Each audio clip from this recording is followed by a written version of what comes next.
transfer functions for single input, single output systems. Transfer functions are one of the main types of system representations that we like to use in system dynamics, system engineering in general. What are some other types of system representations that we've come up with so far over the last several months? So linear graphs is one way to represent a system, right? We were able to write a state model, state space model, ABCD matrices. Yeah, block diagram, that's another one. We also had input-output differential equations. And we had operators as well, which are related to the block diagram, right? So transfer functions, one of the last types. So we're getting a full picture here. So recall the single input, single output ODE for an nth order system with input u and output y, which is this expression, which kind of looks scary, but is really just a bunch of coefficients a on this left-hand side multiplied by time derivatives of y, our output, equals a bunch of coefficients b on the right-hand side times time derivatives of u, our input. So our output and our input are y and u. Taking time derivatives of them. This is like, for instance, a second-order system we represented this way, and the standard form has the zeta and omega n, damping ratio and natural frequency. We talked about those a lot last semester and all that. So we remember this, and we learned how to solve this. We already knew coming into the class. Differential equations taught us how to solve these equations using the method of undetermined coefficients, right? Homogeneous solution, particular solution, mash them together, initial conditions. We learned about superposition. It relates to these as well. So this is something that we are familiar with. And these transfer functions for SISO systems are very closely related to these, okay? And there's a really easy way to map between a transfer function representation and a SISO ODE, an input-output SISO ODE, okay? So we'll learn how to do that in this set of notes. Let the input be of the form, and we're going to remove this restriction in subsequent chapters, but the input u of t is equal to some complex amplitude u of s here multiplied by the scalar exponential e to the st, where s is some complex number, okay? And we often represent that complex number as a real part sigma plus j times an imaginary part omega. All right. So we're going to say, what if our input's of this form? And we're going to find that it's really easy to derive an expression that we can define as our transfer function. Okay.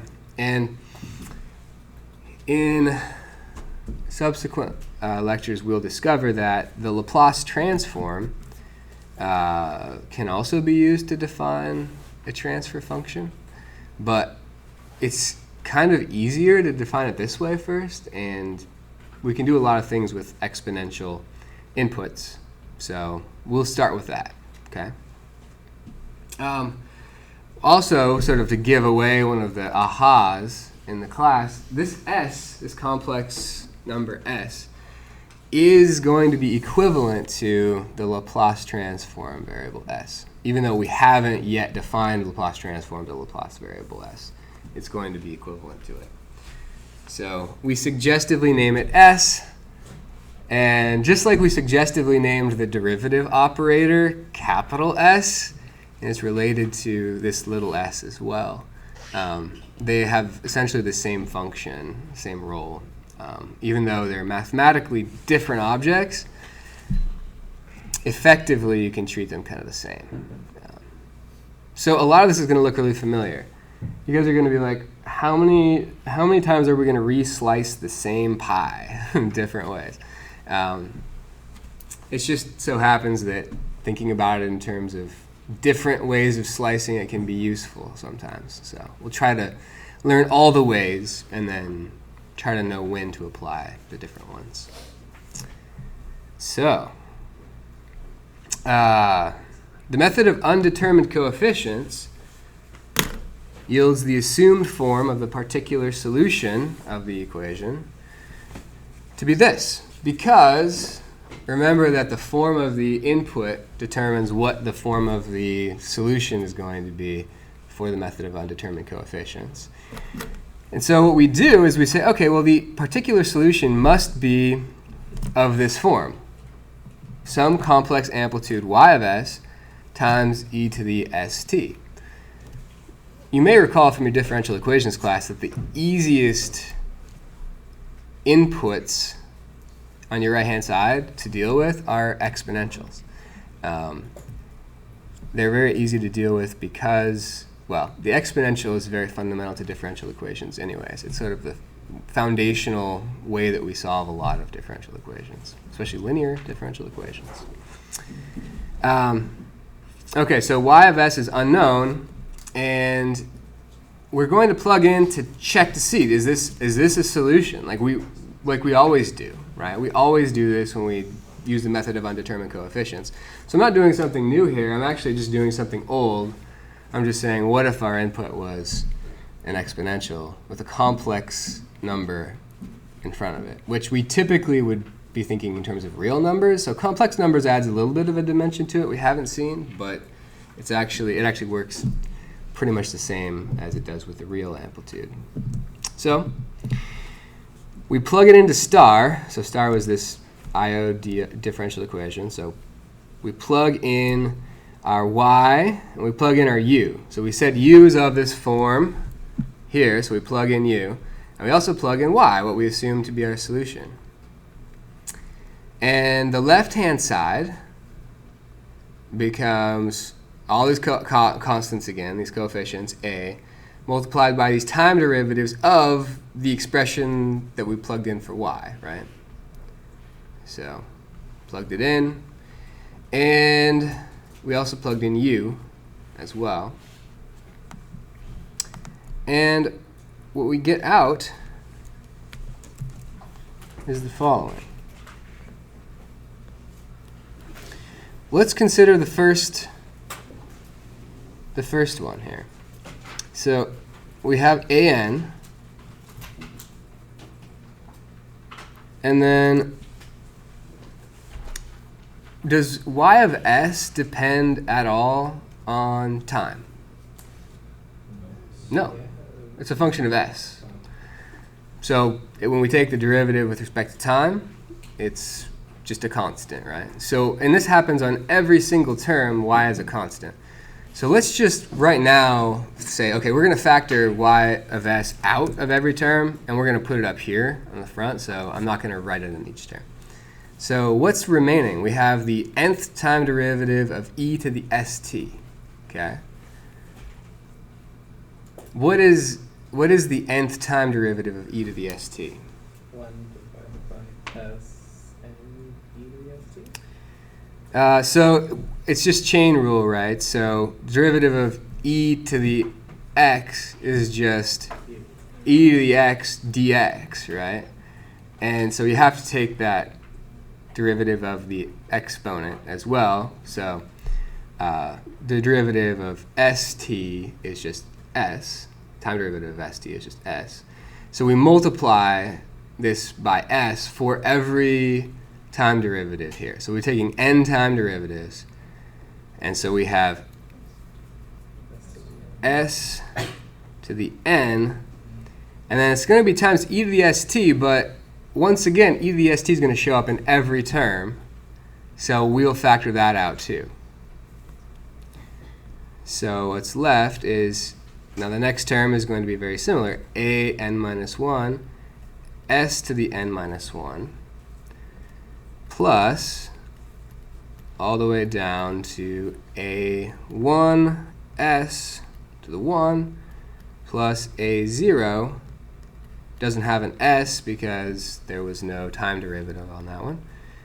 And all of that is multiplied by y of s e to the st, which is in every single term. Everybody tracking on that? Okay. On the right-hand side, well, was there a question? Sorry, I heard a mumble, and I couldn't tell if that was a question. Okay. So the right-hand side is actually almost the same, right? We're going to have bm multiplied by the time derivative of u of s e to the st. Once again, u of s is a constant with respect to time, so we can factor that out. And this time derivative of e to the st is just going to yield an s to the mth power times, it's going to be e to the st, right? But once again, e to the st shows up in every term, so we'll factor that out as well. So bm plus bm minus 1, s to the m minus 1, plus dot dot dot b1 s plus b0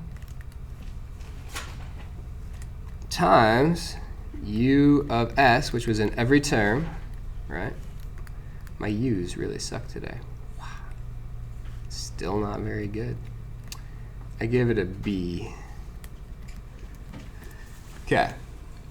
E to the st.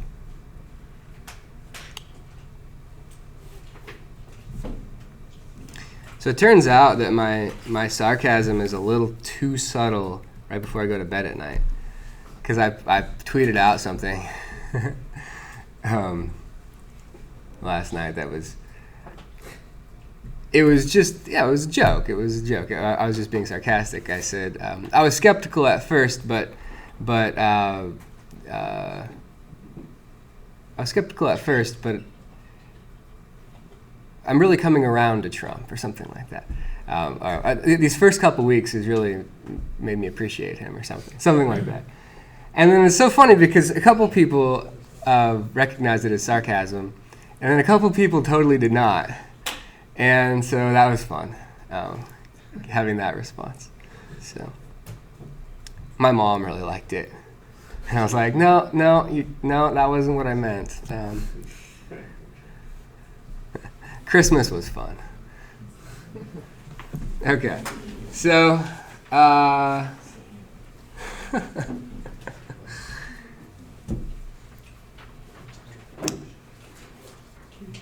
so we've found something that we haven't quite gotten a final result from our analysis yet, but looking for the solution, or at least starting to look for a solution to this problem, has led us to something that, it's kind of interesting. You can factor a y out of this side. You can factor a u out of this side. The e to the st's actually cancel, right? And what we get is this relationship between y of s and u of s, and it's related to these polynomials of s, okay? And that allows us to make this definition. So the system transfer function, h of s, notice we're using h again, suggestively. Remember the h operator? Yeah, the system transfer operator. Well, guess what? It's very closely related to the system transfer function. I know, blowing your minds right now. The system transfer function, h of s, is the output complex amplitude, y of s, divided by the input complex amplitude, u of s. Okay? So that's just a definition. So we're going to make this definition. H of s is defined, which is what this triple equals is denoting. It's defined as y of s divided by u of s.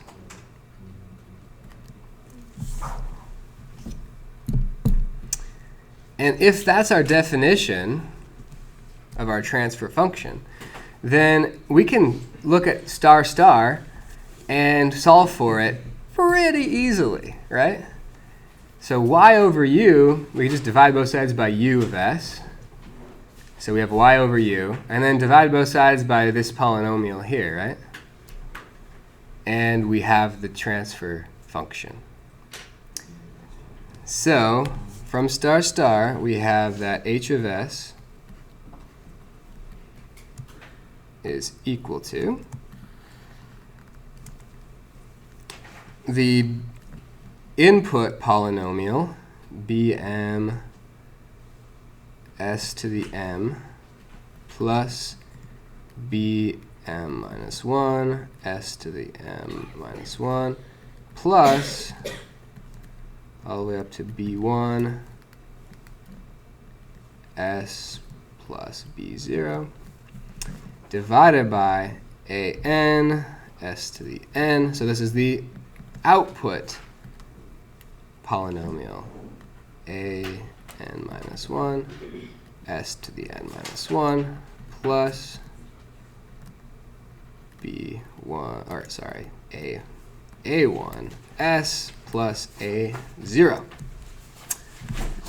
So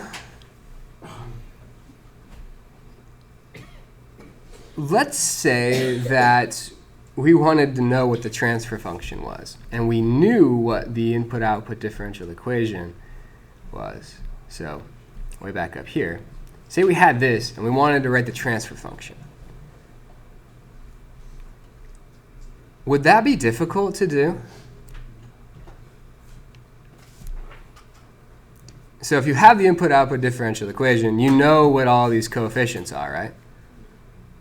The a's and the b's, they were all given. They're like 5, 3.2, pi divided by 17. Yeah, so these are all known constants. And s, so s is just s. This is a function of s, so you don't need anything for s.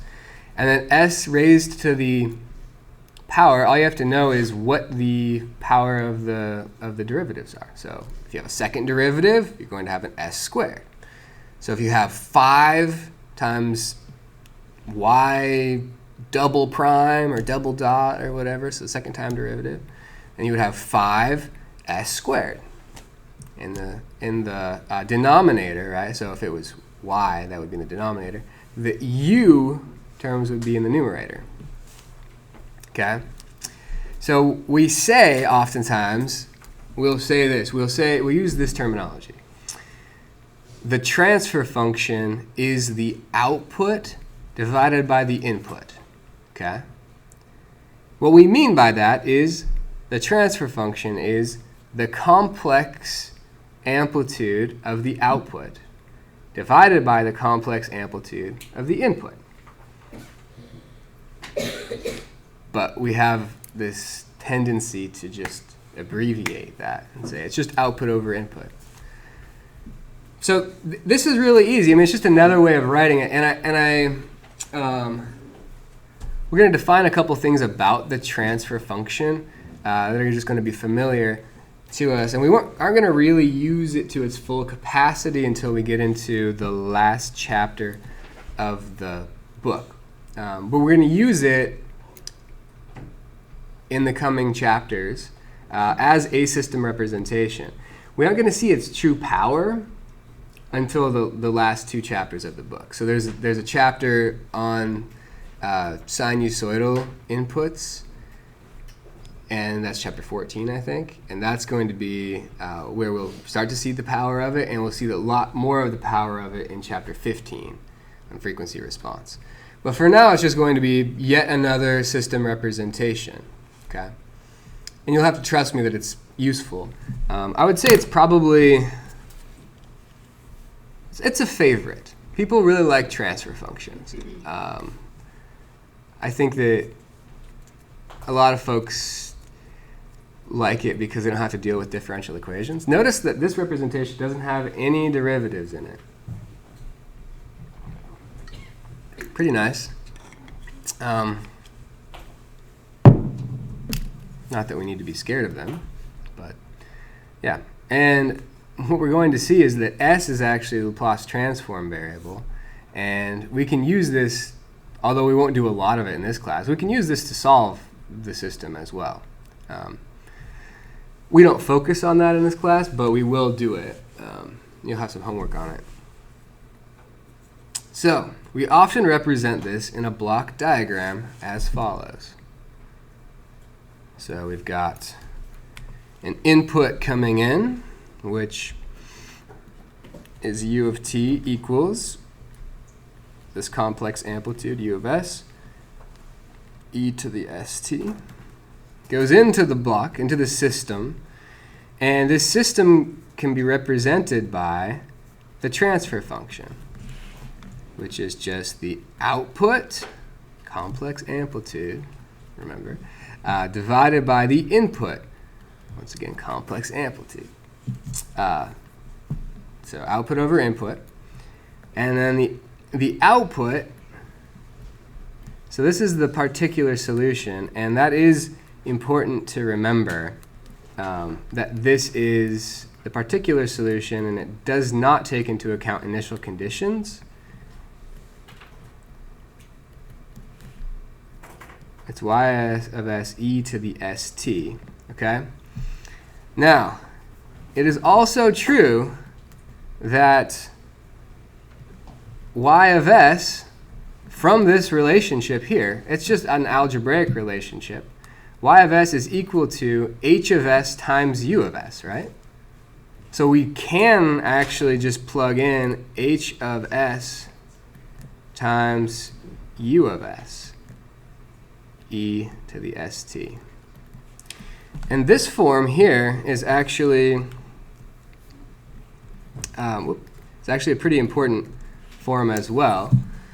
You see that the output is just the transfer function multiplied by the input. So not only is the transfer function defined as y over u, but sometimes we use the transfer function to give us what the output is, which is just the input multiplied by the transfer function. So the transfer function is this object that takes an input and gives you the output. It behaves as the system, because it's the system representation. And yeah, it's a pretty nice representation. For now, we're just going to focus on constructing system transfer functions and learning a little bit about their properties. And then later on, we're going to unlock the reason why we're doing this. And I don't like to do things that are unmotivated yet, but I do think that sometimes you have to know how it works before you see why it's important. So we're going to get there in not too many weeks. So don't despair if you feel like this is just another thing and you don't know what you're going to use it for. You will use it for some good stuff. So let's do an example. The circuit shown has the input-output ODE.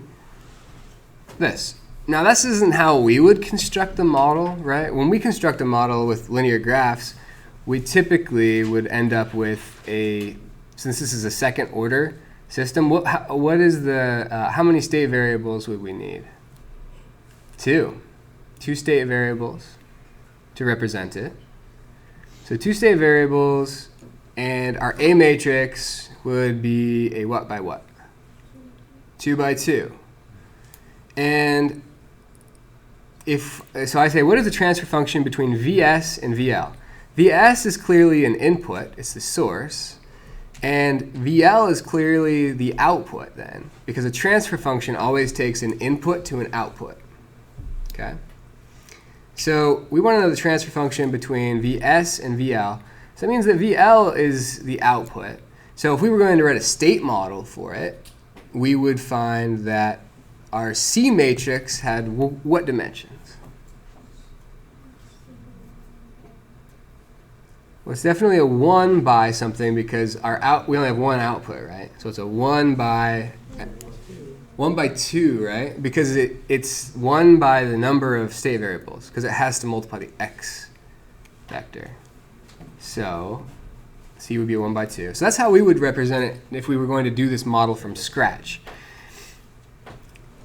Some other folks who take another approach would find it easier to model with a second order system, which is totally valid, and we could come up with this system as well. We previously learned to do that with the system transfer operator, right?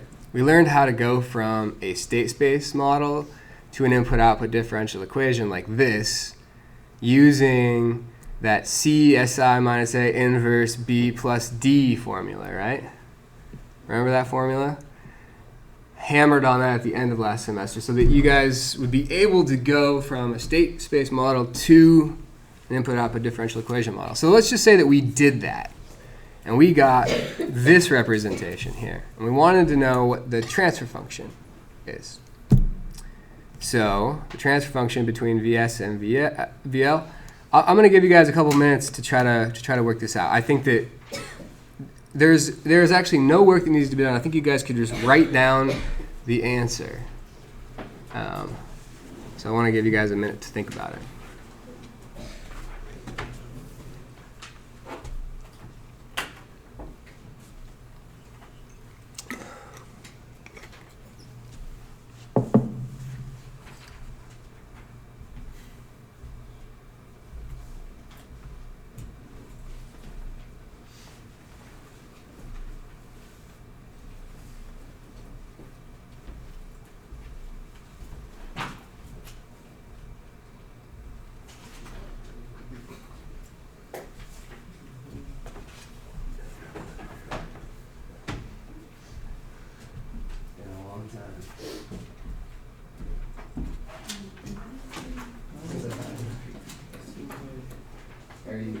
Were you showing me something, or are you just touching it? I just have to. Oh, okay. I was Put like, it that way. it is very pretty though. I got you. Yeah. It's Like, SISO syndrome. It's just out of the usage, so it's just the coefficient. So it's just squared. yeah, but this is L, right? No, I don't know. Yeah. Is it hard? This is pretty easy. It's just you guys have to get used to it. There's so much space, I really lost. I know, yeah.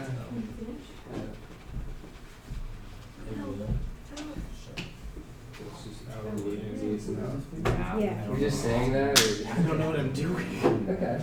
So we need to take this representation and we need to think about it in terms of we want to write this, right? But So, you're trying to identify what in this case, would VM, would that be the L? yeah.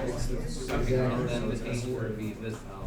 Yeah. And so then, when we have, That's because it's just the one. and so then, what is S? What is the, I don't know what S. So remember that the S's show up in powers that are related So out over to input, so IDL goes on top.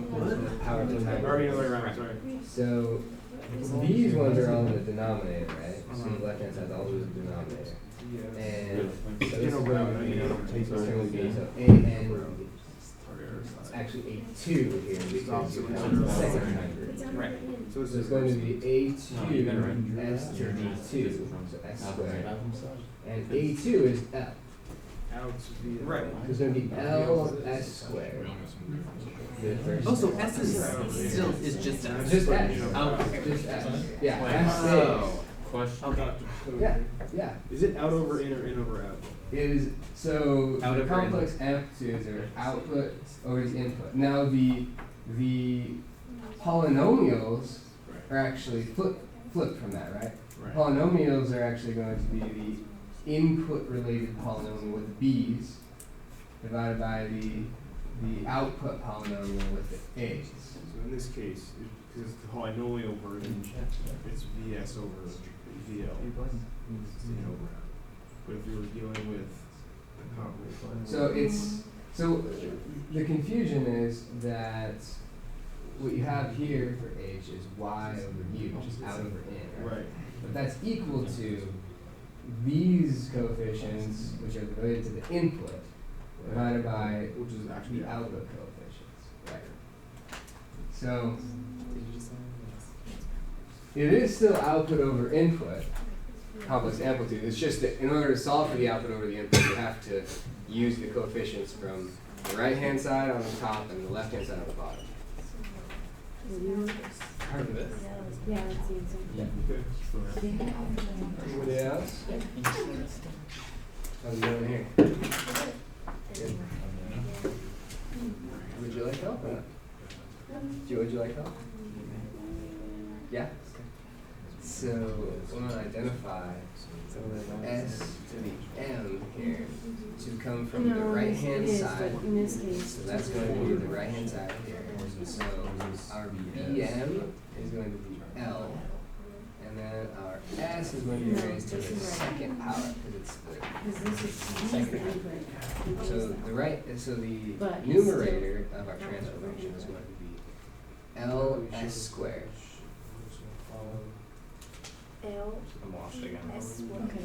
So we get The right writing that the Y L this one for is L, the right? Yeah, And Complex this one output, they right. repeat plus and Y here's the input. Right. exactly. But when you do it on the other side. And then we have no more coefficients, so these are all zero. Mhm. And in the denominator, we have L, Oh. and then S squared again, plus But this R, one's just one. S, which is the first time, so this is plus we will receive This one This for is just a constant. Yeah.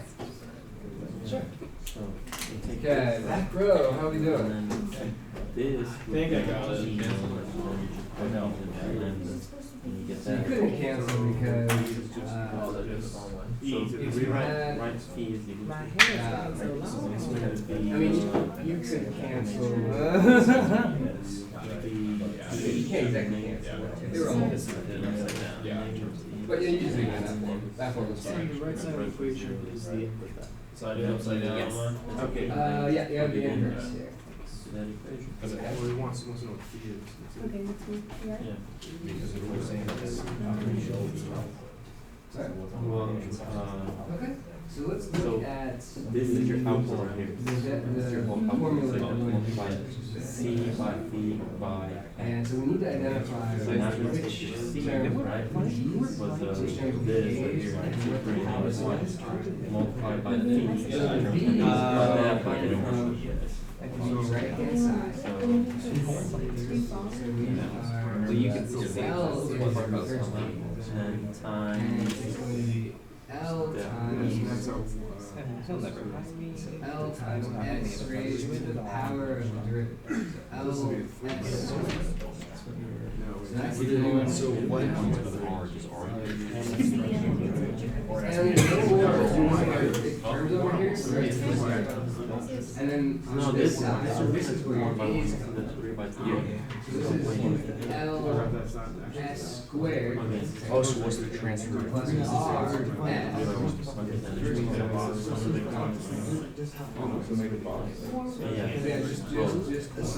just to add. And then plus 1 over C, there's no And then derivative. whatever.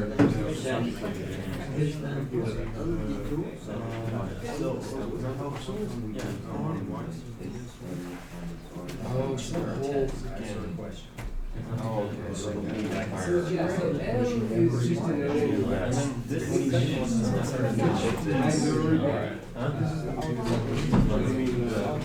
This term and this is Well, with her, she'll be like, oh, I can do R would just be like R. and It's like that when you know. So just like this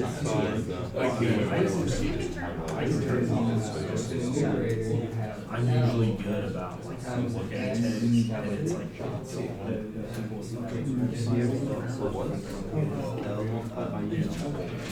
Oh, that would be L squared. Or S squared, LS squared. What it comes out to is That would be the. That makes sense? Yeah, okay. Yes. comes out to Yes. So we, when we solve for output of I got so many the hand shoot. Sorry. Y over U is the output over the input, right? And we solve for it. But We just have this expression has That one the year, yeah, it's polynomial kind of. comes from the right hand side divided by the polynomial on the left. So it's just because we solved for it, it's like I didn't have, so the output over the y side is equal to And I was actually this ratio. 3 somehow got it. Yeah, I mean, you can tell this thing, but it's really just what it's equal to if you solve for y Whatever. Does that make sense? From, I mean, it kind of comes yeah, with it's it just comes from the algebra. I got basically all the vectors, I got those classes left. So, let's take a Playing against my buddy named Sheila.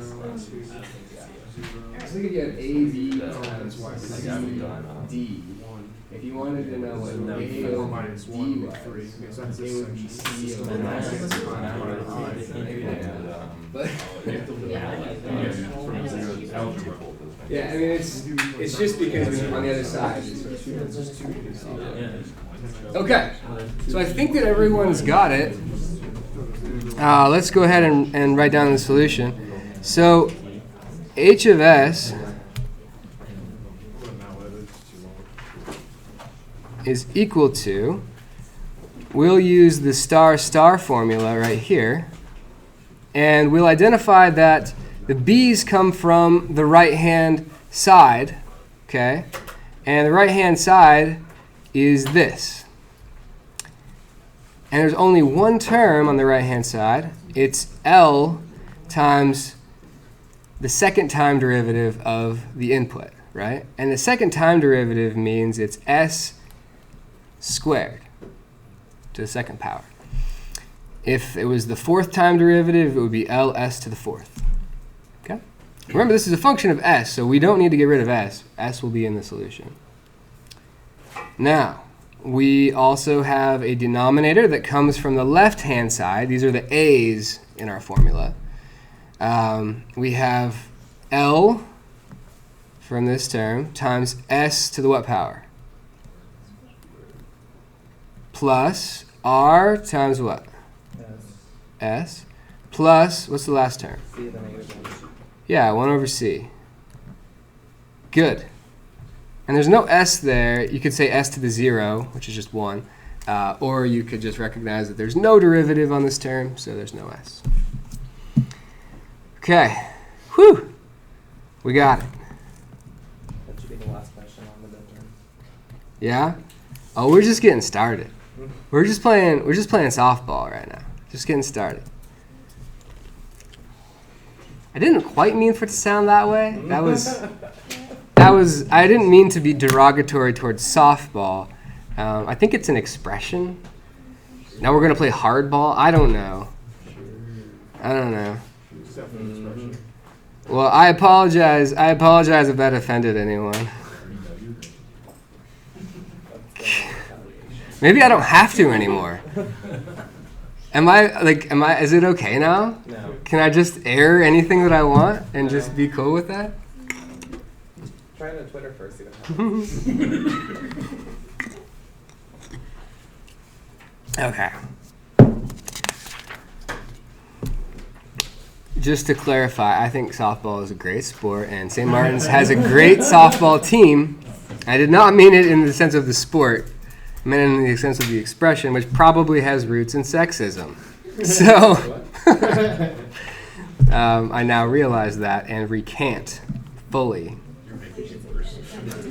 I would be a bad politician. Just saying. I mean, the bar's set pretty low. You can do it. Yeah, that's true. I don't know. Maybe it would be okay now. Maybe I could just like get out there and just. Okay, no. Not what I meant. The more out there you are, the better you seem to do. So. Yeah. It didn't used to be that way. It just is now suddenly that way. Suddenly it doesn't matter. Anyways, whatever. You guys know me. I'm not hating on any groups up here. I don't know. Maybe you don't. You don't know me. Okay. We're going to start this next lecture It's really not that bad. System poles and zeros. Recall the single input, single output ODE for an nth order system with input U and output Y is this. We just talked about this, so you're probably not surprised to see that this is the case. I'm